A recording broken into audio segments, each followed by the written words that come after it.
नमस्कार दोस्तों, ये चैनल एक ऐसे महान इंसान को समर्पित है जिनका सपना था भारत में टीवी के माध्यम से जागरूकता लाना। हम बात कर रहे हैं स्वर्गीय श्री HR सलूजा जी की। HMS फिल्म के फाउंडर, दूरदर्शन पर कृषि दर्शन जैसे विशेष कार्यक्रम के निर्माता और भारत में पहले एशियन गेम्स के लाइव टेलीकास्ट के सूत्रधार। उन्होंने भारतीय टेलीविजन को नई दिशा दी और लाखों लोगों की सोच को छुआ। इस चैनल पर आपको उनकी सोच, उनका काम और उनका अनुभव मिलेगा जो न सिर्फ प्रेरणादायक है बल्कि बहुत कुछ सिखाता भी है। The channel honors his creativity, leadership and enduring impact on TV media.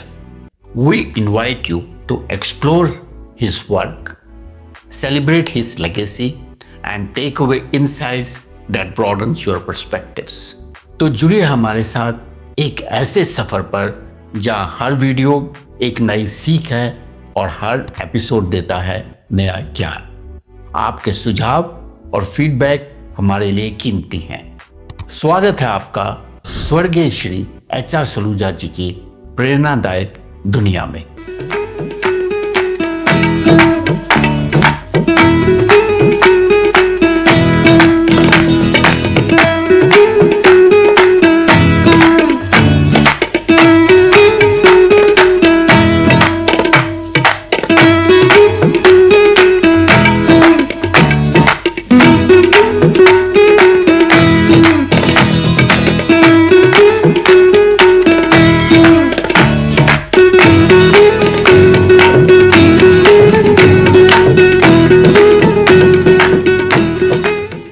नमस्कार।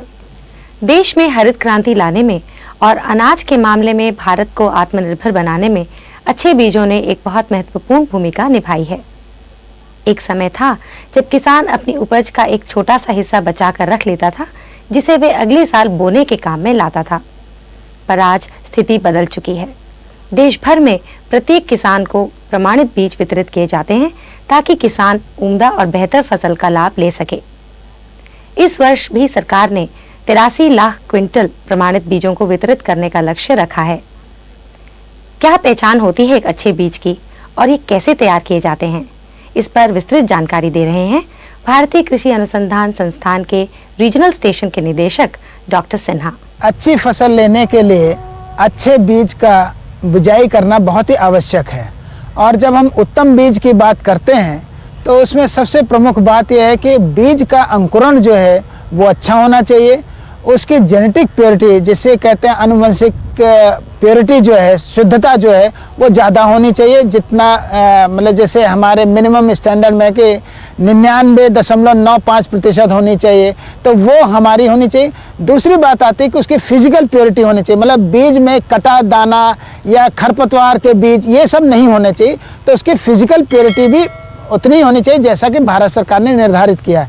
उसके साथ साथ बीज में रोग नहीं होना चाहिए, मतलब बीज जो है हमारा रोग मुक्त होना चाहिए, तभी जाकर के हम एक रोग मुक्त फसल ले सकते हैं। तो अच्छी फसल लेने के लिए अच्छे बीज की ज़रूरत होती है और जब अच्छी फसल होगी तो उससे अच्छा उत्पादन होगा। ये हम लोगों ने वैज्ञानिक एक्सपेरिमेंट के द्वारा, प्रयोगों के द्वारा ये निर्धारित कर दिया है कि जो अच्छे बीज से फसल लेता है उसके उपज जो है अच्छी होती है। अब जैसा मैंने आपको बताया कि जेनेटिक प्योरिटी बहुत ज़रूरी है। जेनेटिक प्योरिटी के लिए हम अपने यहाँ पर जो ब्रीडर सीड यहाँ से हम सप्लाई करते हैं, जो आगे जा कर के उससे फाउंडेशन सीड बनता है, फिर उससे सर्टिफाइड सीड बनता है जो कि अल्टीमेटली जो है किसानों को बेचा जाता है। तो यदि हमारा ब्रीडर सीड उत्तम किस्म का नहीं होगा, यदि उसकी जेनेटिक प्योरिटी, फिजिकल प्योरिटी इत्यादि जो है वो उस 100% की नहीं होगी, तब तक हम आगे जो है उसके गुणों को अच्छा नहीं रख सकते। जेनेटिक प्योरिटी जो है या जेनेटिक जो ब्रीडर सीड हम बनाते हैं वो जेनेटिक प्योरिटी उसमें इंश्योर करते हैं कि 100% हो। उसका तरीका ये है कि ये जो आप देख रहे हैं इतना बड़ा खेत है, इसमें से हम 500-600 सिट्टे लेते हैं। उन सिट्टों से बीज अलग अलग निकाल के हम अलग अलग लाइनों में लगाते हैं। उन लाइनों से हर एक लाइन को हम शुरू से ये देखते हैं कि उसमें उस वैरायटी के जो गुण हैं वो उसमें विद्यमान है कि नहीं, उसमें है कि नहीं। यदि वो नहीं होते तो पूरी की पूरी लाइन हम जो है निकाल देते हैं। फिर वो यदि 500-600 लाइनों में से 300 लाइन यदि हमें शुद्ध मिल गई तो हम उनके बीज को इकट्ठा करके फिर हम ये ब्रीडर सीड बनाते हैं। तो इससे हमारा जो ब्रीडर सीड बनता है वो पूरी तौर से जेनेटिकली प्योर होता है। 100% जो है उसमें जेनेटिक प्योरिटी होती है, माने वो उस किस्म के जितने भी गुण हैं उसमें विद्यमान होंगे, चाहे वो यील्ड से रिलेटेड हो या उसके अपने और जो डिजीज़ उसमें कम आती हो या जो भी गुण हैं वो सारे गुण इन वैरायटीज़ में आपको मिलेंगे। इससे जो हम बीज पैदा करते हैं उसमें कई तरह की सावधानियां लेते हैं। जैसे जब हम बिजाई करते हैं तो ये ख्याल रखते हैं कि उस ड्रिल में कोई दूसरे किस्म का दाना ना हो, इसीलिए हर एक जगह छेदों में, सुराखों में हर एक जगह हम सफाई करते हैं। फिर जब बिजाई हो जाती है उसके बाद इसमें हम जब कटाई करते हैं तो कंबाइन हुआ या हाथ से भी काटते हैं, जिस तरीके से मशीन से काटते हैं वो हाँ ध्यान देते हैं कि कोई भी मशीन में दूसरे किस्म का दाना फंसा ना हो। उसको हम बड़े मतलब एक दिन उसकी सफाई में लगाते हैं। यदि आधे घंटे भी काम करना होता है तो उसकी सफाई में सबसे ज़्यादा हम जोर देते हैं। उस तरीके से हम दूसरे किस्म के बीजों को मिलने से रोकते हैं। बाद में यहाँ तक होता है कि हम लोग ट्रॉली जो जिसमें हम बीज ले जाते हैं उस ट्रॉली की भी पूरी निरीक्षण करते हैं कि उसमें कोई भी दूसरे किस्म का दाना नहीं जा रहा है। और फिर ये जैसा आप देख रहे हैं वहाँ एक बिल्डिंग है, उस बिल्डिंग के अंदर हम वो बीज ले जा करके वहाँ पर उसको हम प्रोसेस करते हैं, संसाधन करते हैं। उसका पर्पज़ ये रहता है कि उसमें से सारे जो मरे हुए दाने हैं या जो उसमें कंकड़ पत्थर, मिट्टी के ढेले, सिट्टे जो जिससे दाना नहीं निकला है, खरपतवार के बीज सारे उस मशीन से हम निकाल देते हैं। तो इस तरीके से जो हमारा बीज है वो हर तरीके से शुद्ध हो जाता है। उसमें हमने जेनेटिक प्योरिटी बना ली, वहाँ जाते हैं तो फिजिकल प्योरिटी होती है। उस बीज का एक एक नमूना जो है हम अपने जो रोग विशेषज्ञ हैं उनको देते हैं। वो रोग विशेषज्ञ उन नमूनों से ये पता करते हैं कि किसी लॉट में, किसी बीज के ढेर में कोई रोग तो नहीं जा रहा है। जब वो निश्चित कर देते हैं कि इसमें कोई रोग नहीं है तब हम उस बीज को आगे जो है फाउंडेशन सीड बनाने के लिए देते हैं, जिससे कि फाउंडेशन सीड के स्टेज पर कहीं भी जेनेटिक इम्प्योरिटी, फिजिकल इम्प्योरिटी या डिजीज़ जो है ना जा सके। तो इन बातों का हम ध्यान रखते हैं जिससे कि बीज जो है शुद्ध बने।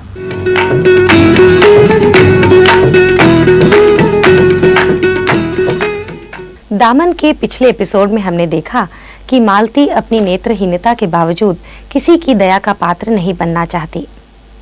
सुधीर के मन में क्या भावनाएं हैं वह समझती है, माता पिता क्या चाहते हैं वह जानती है, पर वह यह भी जानती है कि जीवन क्षणिक भावनाओं से नहीं चलता।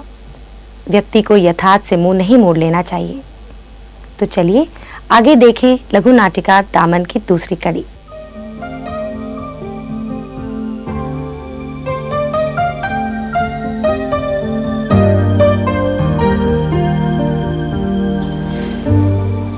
सुना है विदेश में रहने वाले लोग बिना चाय का प्याला लिए उठते ही नहीं है।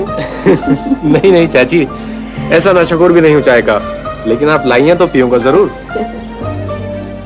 रात को सोई नहीं ठीक तरह से? ये अजनबी सा माहौल? नहीं, ऐसी बात भी नहीं। तो क्या रात भर मालती के बारे में सोचते रहे? हाँ, सच पूछो तो यही बात है चाची। हम सब तो आदी हो चुके हैं।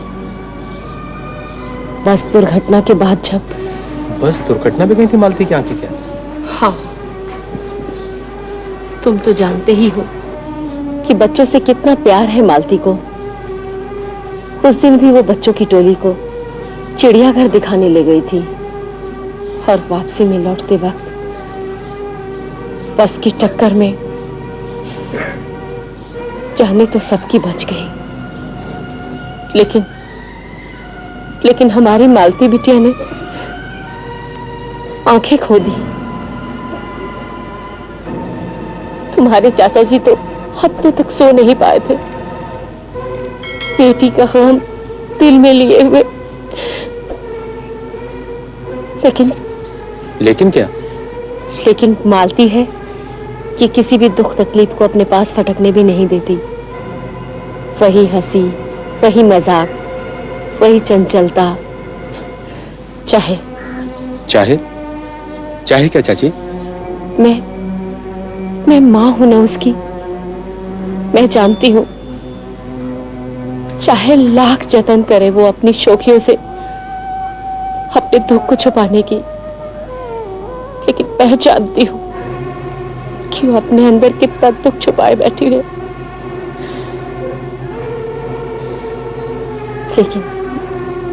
लेकिन अब तुम आ गए हो तो आशा की किरण जाग उठी है। उसके अंधेरे जीवन में शायद रोशनी की किरण आ जाए। अरे मैं भी कैसी बातें लेकर बैठ गई।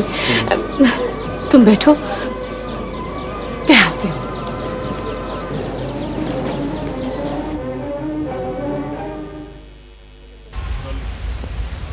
लेकिन अब तुम आ गए हो तो आशा की किरण जाग उठी है। उसके अंधेरे जीवन में शायद रोशनी की किरण आ जाए। हाँ सुधीर, मैं देख नहीं सकती, ज्योति नहीं है मेरी आंखों में। अरे तुम पकड़े गए ना? क्या मतलब? घर में सब परेशान हैं कि तुम कहाँ हो। साहब बहादुर घूमने चले गए, पर कहाँ ये तो कोई नहीं जानता ना। ये तो मैं ही जान पाई हूँ कि तुम कहाँ होंगे। कैसे? अपनी अंतर ज्ञान से बालक। अरे बुद्धू, तुम घंटे यहीं तो आकर बैठ जाया करते थे, भूल गए? जाने किस बात की चिंता करते थे, ना कोई सुध ना बुध। मैं तो सोचती थी कहीं बाल अवस्था में ही योग ना साध लो।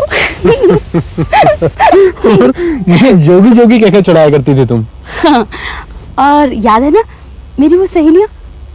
हाँ, वो हाय,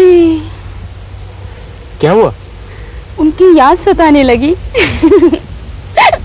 वो सब तुम्हें इतनी पसंद थी और तुम उनको, कि गोपियों में कान्हा ये नाम पड़ गया था तुम्हारा। लो, दो तो आ भी रही हैं। कौन? रमा और नलिनी। लेकिन यहाँ तो कोई नहीं। जिसे तुम्हारी आंख नहीं देख सकती उसे मेरे नाक और कान जान लेते हैं। ये जो खुशबुओं में लदी आ रही है ना, ये है रमा। और ये जो ठंडी ठंडी सांसें ले रही है, ये है तुम्हारी सखी नलिनी। हमें पता था तुम आ गए हो जोगी बाबा, तो पहचानो तो, इनमें रमा कौन है, नलिनी कौन? ये जो चपर चपर कर रही है, ये तो रमा है। और अगर मैं कहूँ कि नलिनी मैं हूँ तो? नहीं, तुम नलिनी नहीं हो सकती। भला नलिनी के आगे कोई भूल सकता है क्या? बाबा रे, ये जोगी बाबा तो दुबई से बड़ी दिलफेक किस्म की चीज बनकर लौटा है।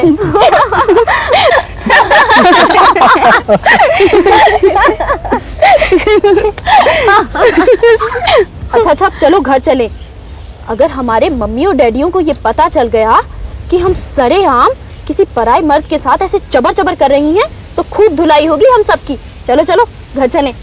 फिर चलो हमारे घर चलते हैं। पिताजी को जब मालूम हुआ कि तुम आए हो तो उन्होंने खास तुम्हें बुलाया है। चलो, बादाम का शरबत मिलेगा पीने को, चलते हैं। लो भाई बच्चों, शरबत पियो। हाँ, सुधीर का हिस्सा डबल। बहुत दिनों से इसने बादाम का शरबत पिया नहीं होगा। ठीक कहते हो चौधरी चाचा आप। अच्छा तो चौधरी साहब, मैं चलता हूँ। तो ठीक है, जब तुम्हारा मन करे चले आना बीमा करवाने को। जी। पूरी बात तो तुम समझ ही गए। जी हाँ, तकरीबन। अरे तकरीबन क्यों? अरे पूरी बात समझ लो ठीक ढंग से। देखो रामत्ता, तुम्हारी गाय की उम्र 3 साल है जी, और 2 से 10 साल तक की स्वस्थ गायों का बीमा तो होता ही है। और फिर तुमने तो सरकारी सहायता से संकर नस्ल की गाय खरीदी है, इसीलिए सालाना किश्त भी 2.25% ही है। अब फर्ज करो परमात्मा ना करे तुम्हारी गाय मरवर जाए, तो हमारी ओरिएंटल बीमा कंपनी तुम्हें पैसे देगी ताकि तुम नई गाय खरीद सको। और अगर तुम चाहो तो 2.25% की बजाय 3.10% से इस बात का भी बीमा करवा सकते हो कि अगर तुम्हारी गाय दूध देना बंद कर दे या किसी कारणवश बिल्कुल नकारा हो जाए तो उसका मुआवजा भी हमारी कंपनी तुम्हें देगी। तो ये कुल मिलाकर कितना हो जाएगा? सीधे शब्दों में काका, 30,000 रुपए की कीमत वाली गाय के लिए आपको 800 या 900 रुपए साल के देने होंगे। सब चिंताओं से भी मुक्ति। ठीक कहा ना मैंने? बिल्कुल ठीक। यूं समझ लो काका कि आपकी गाय 40 की बजाय 38 या 39 किलो दूध देती है। संकट जोखिम से भी बचोगे। अजी मैं अपनी गाय को अच्छा और बढ़िया चारा खिलाऊंगा तो 40 किलो की जगह 50 किलो दूध देने लगेगी। लाइए आवेदन पत्र तो दीजिए, बाकी नियम मैं बाद में समझ लूंगा। बिटिया ने सब कुछ मेरे दिमाग में अच्छी तरह से बिठा दिया है। बैठाएगी क्यों नहीं, भतीजी किसकी है? ये लीजिए राम अवतार जी। लाइए।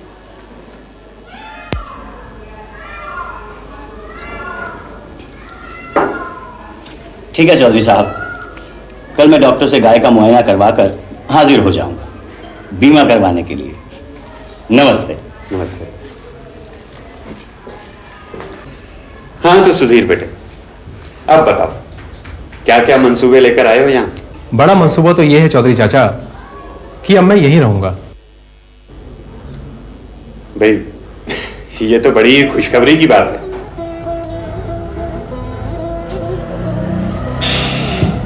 पिताजी चाय। हाँ। क्या सोच रहे हैं पिताजी? कुछ खास नहीं। फिर भी सुधीर एक अच्छा लड़का है। इतने साल तक दुबई में रहने के बाद भी यहीं आकर बसना चाहता है। कहता है वो छोटी मोटी कोई फैक्ट्री लगा लेगा तो बेकारों को रोजगार भी मिल जाएगा। और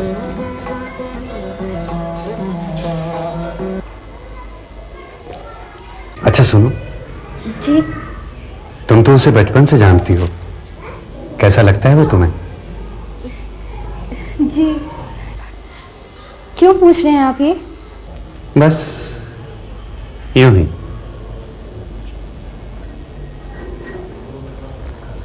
हाँ माँ, मैं जानता हूं कि मालती को अपनी बहू बनाने के लिए सपने संजोए हुए हैं तुमने, लेकिन मालती के बारे में जो तुम नहीं जानती वो तुम्हें बताऊं इस बात की हिम्मत नहीं हो रही है मेरी। मैंने कहा 2 दिन हो गए सुधीर को आए हुए। मैंने मालती को इतना खुश पहले कभी नहीं देखा जितना कि अब देख रही हूँ। अरे भाई, बचपन के साथी ठहरे दोनों, मालती का खुश होना तो स्वाभाविक ही है। मैंने कहा सुधीर से मालती के लिए बात चलाने में कोई हर्ज नहीं। लेकिन सुधीर की माँ से बात करते हैं, टेलीफोन पर बात करने में देरी कितनी लगती है? क्या बात हो रही थी माँ? कुछ नहीं। मैं सब सुन रही थी माँ। मेरी जान की दुश्मन होगी अगर तुमने वो सब किया जो तुम करना चाहते हो। मैं जैसी भी हूं ठीक हूं।